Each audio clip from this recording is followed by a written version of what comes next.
옛날 옛적 프랑스의 한 작은 마을에는 루이라는 소년이 살고 있었습니다.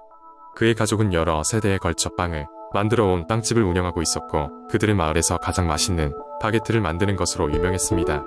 루이는 아버지로부터 빵 만드는 법을 배우긴 했지만 그의 꿈은 전설로 전해지는 마법의 바게트를 만드는 것이었습니다. 그 마법의 바게트는 빵을 먹는 사람에게 원하는 소원을 들어준다는 전설이 있었습니다. 그 전설에 따르면 마법의 밀가루, 물, 그리고 이스트가 필요하다고 합니다. 그러나 이 재료들은 세상에서 가장 찾기 어려운 것들이라고 알려져 있었습니다. 루이는 마법의 바게트를 만들기 위해 먼 길을 떠나기로 결심했습니다. 그는 아침 일찍 일어나 몇 가지 필요한 물건을 챙기고 여행을 시작했습니다. 그의 첫 번째 목표는 마법의 밀가루가 자란다는 룸리 숲이었습니다. 그 숲에는 온갖 신비한 것들이 가득하여 대부분의 사람들이 들어가기를 꺼려했습니다. 그러나 루이는 마음이 굳었습니다. 그는 숲에 들어가 나침반과 지도를 사용하여 밀가루가 자라는 장소로 향했습니다. 도중에 그는 실이라는 작은 요정을 만나게 됩니다. 요정은 루이의 용기를 본받아 그에게 숲을 안전하게 통과할 수 있는 매직 나뭇잎을 주었습니다. 결국 루이는 마법의 밀가루를 얻는데 성공하게 됩니다. 다음 목표는 마법의 물을 찾는 것이었습니다. 마법의 물은 피레네 산맥의 꼭대기에 위치한 신비의 호수에 있다고 전해졌습니다. 루이는 요정 시리의 안내로 산을 오르기 시작했습니다. 그들은 급류와 차가운 기후를 헤치고 결국 호수에 도착하게 됩니다. 시리는 루이에게 마법의 병을 주어 그곳에 물을 담도록 도와주었습니다. 마지막으로 루이는 마법의 이스트를 찾아야 했습니다. 그곳은 전설에 따르면 몽생 미셸에서만 찾을 수 있다고 합니다. 그곳은 조수간만의 차가 크고 대부분의 시간 동안 접근하기 어려운 섬이었습니다. 루이는 기다림 끝에 드디어 섬에 접근할 수 있었고 마법의 이스트를 구하게 되었습니다. 모든 재료를 얻은 루이는 다시 마을로 돌아와 아버지와 함께 마법의 바게트를 만들 준비를 시작했습니다. 재료를 조심스럽게 배합하고 이스트를 발효시키며 바게트를 구워냈습니다. 그 결과 나온 바게트는 황금빛으로 빛났고 풍겨나오는 향기는 마을 전체를 감쌌습니다. 마을 사람들은 루이의 바게트를 맛보며 각자 소원을 빌기 시작했고 신기하게도 그들의 소원은 하나하나 이루어졌습니다. 그리하여 루이의 빵집은 전 세계적으로 유명하게 되었고 그의 마법의 바게트는 영원히 전해 내려오는 전설로 남게 되었습니다. 두 번째 이야기 옛날 옛적 프랑스의 화려한 풍경 한가운데에 자리잡은 몽마르트 언덕 위에는 놀라운 비밀이 숨겨져 있었다. 그것은 바로 1000년 동안 잠들어 있는 마법의 숲이었다. 이 숲에는 전설에 따르면 어느 날 용감한 피리 부는 사나이가 나타나 오랜 저주를 풀 것이라는 예언이 전해오고 있었다. 피에르라는 젊은 음악가는 파리의 거리를 떠돌다 우연히 몽마르트를 방문하게 되었다. 그의 음악적 재능은 타고났지만 행운이 따르지 않아 항상 가난한 삶을 살고 있었다. 어느 날 밤 그는 몽마르트 언덕을 걷다가 낯선 피리 소리를 듣게 되었다. 피리는 숲으로부터 울려 퍼졌고 그의 마음속에 깊은 감동을 남겼다. 궁금증을 참지 못한 피에르는 피리 소리를 따라 숲속으로 들어갔다. 그곳에서 그는 낡은 나무의 중턱에 세워진 신비로운 문을 발견했다. 문 안쪽에는 황금빛으로 빛나는 피리가 있었고 그 옆에는 오래된 문서가 놓여 있었다. 문서에는 이 피리를 연주하는 자 숲의 평화를 가져오게 될 것이라는 내용이 적혀 있었다. 피에르는 망설임 끝에 피리를 손에 들고 소리내어 연주하기 시작했다. 그의 젖음이 울려 퍼지자 갑작스런 빛과 함께 잠자던 숲의 요정들이 눈을 뜨기 시작했다. 요정들은 오랜 시간을 지나며 피에르를 기다리고 있었던 것이다. 그들의 이야기에 따르면 이 숲은 마녀의 저주를 받아 요정들이 잠들어 있었고 피에르의 피리 소리만이 그 저주를 풀 수 있었다고 했다. 그 후 피에르는 요정들과 함께 마녀의 성으로 향했다. 그곳에는 몽마르트를 어둠 속에 가둬두려 했던 사악한 마녀가 있었다. 피에르와 요정들은 지혜와 용기로 마녀와 맞서 싸웠고 그의 음악은 마녀의 어두움, 마법을 물리치기에 충분했다. 마침내 마녀는 사라졌고 숲은 원래의 아름다움을 되찾았다. 피에르는 몽마르트를 무사히 빠져나와 파리로 돌아왔고 그의 이야기는 순식간에 퍼져나갔다. 그는 파리의 전설적인 음악가가 되어 많은 사람들에게 감동을 주었다. 이 사건은 몽마르트 언덕의 신비와 함께 오랫동안 회자되었다. 그리고 피리 부는 사나이 라는 이름으로 불리게 된 피에르는 언제나 사람들에게 사랑받는 음악가로 남게 되었다. 몽마르트를 방문하는 사람들은 아직도 그의 피리 소리를 들을 수 있다고 믿으며 언덕 위에서 저마다의 꿈을 꾸곤 했다. 세 번째 이야기, 한때 프랑스의 깊은 숲속에는 르클레르라고 불리는 작은 마을이 있었습니다. 이 마을은 아름다운 풍경과 고풍스러운 건물로 유명했지만 무엇보다도 그곳의 미스터리한 전설 때문에 많은 이들의 호기심을 자극했습니다. 전설은 이렇게 시작됩니다. 마을 중심에는 아주 오래된 그림이 있었는데 이는 마을의 창립자인 고흐 피에르가 남긴 것으로 그가 죽기 전 직접 그린 것이라고 했습니다. 이 그림은 특이하게도 매년 정해진 날에만 공개됐습니다. 그 날이 되면 마을 사람들은 마치 축제처럼 그림을 중심으로 모여들었습니다.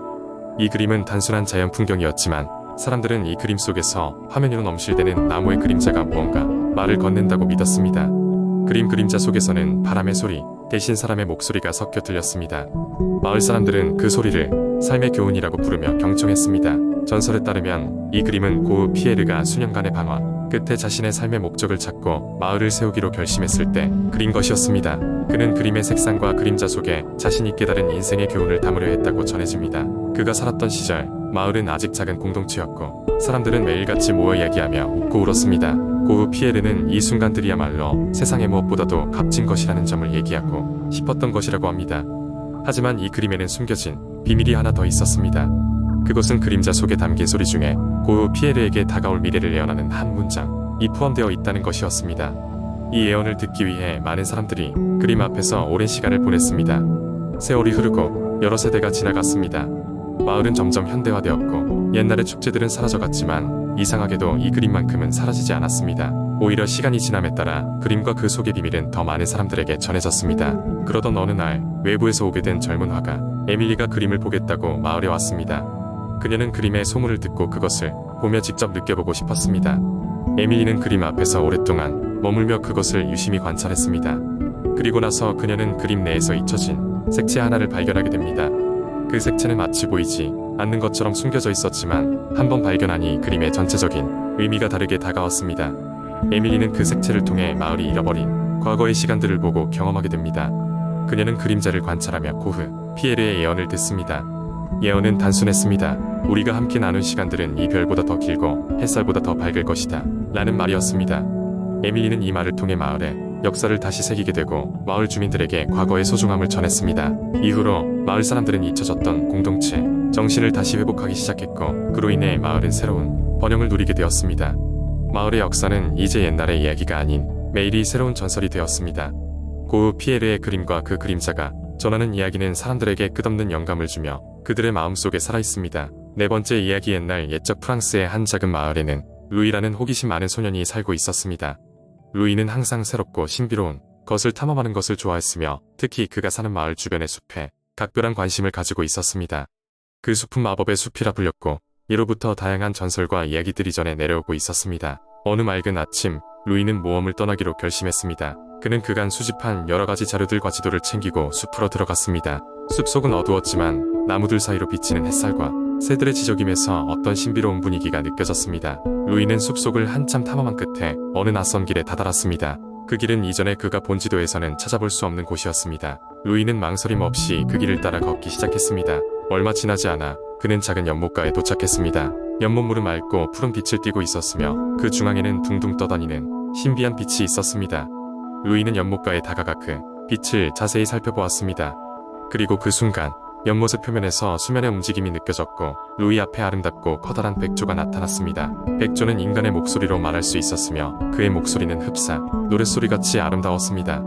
백조는 루이에게 자신이 숲의 수호령이며 오래도록 이 숲을 지켜왔다고 이야기했습니다.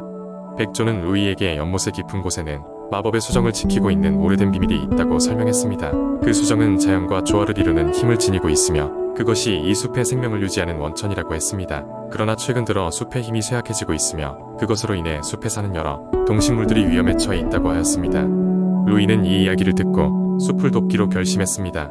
백조는 루이에게 수정의 위치를 찾을 수 있도록 도움을 주었고 루이는 그 길로 홀로 떠났습니다. 그의 여행은 쉽지 않았습니다. 깊은 숲속에는 다양한 위험이 도사리고 있었고 루이는 많은 난관을 헤쳐나가야 했습니다. 마침내 루이는 숲 깊숙한 곳에 위치한 수정의 동굴에 도착했습니다. 동굴 입구는 거대한 나무 뿌리로 가려져 있었고 입구까지 가는 길에는 흐르는 강물을 건너야 했습니다. 루이는 동굴로 조심스레 들어갔습니다. 그곳에는 수정이 아름답게 반짝이고 있었으며 그 빛은 숲속의 별빛처럼 아늑하고 따뜻한 느낌을 주었습니다. 루이는 백조의 지시대로 수정을 조심스럽게 만졌고 그러자 수정에서 강력한 빛이 뿜어져 나와 숲 전체를 비추었습니다. 눈부신 빛이 사라진 뒤 숲은 다시 활력을 되찾았고 모든 생명체들이 더 강하게 자라나기 시작했습니다. 루이는 숲의 구원자가 되었고 마을로 돌아갔을 때 그는 영웅으로 환영받았습니다. 그리고 그가 본 마법의 숲과 백조의 이야기는 마을 사람들에게 오랫동안 전해져 내려갔습니다. 루이는 새로운 모험을 떠날 준비를 하며 그의 마음 한구석에는 항상 숲을 지켰던 백조의 노래가 울려 퍼졌습니다.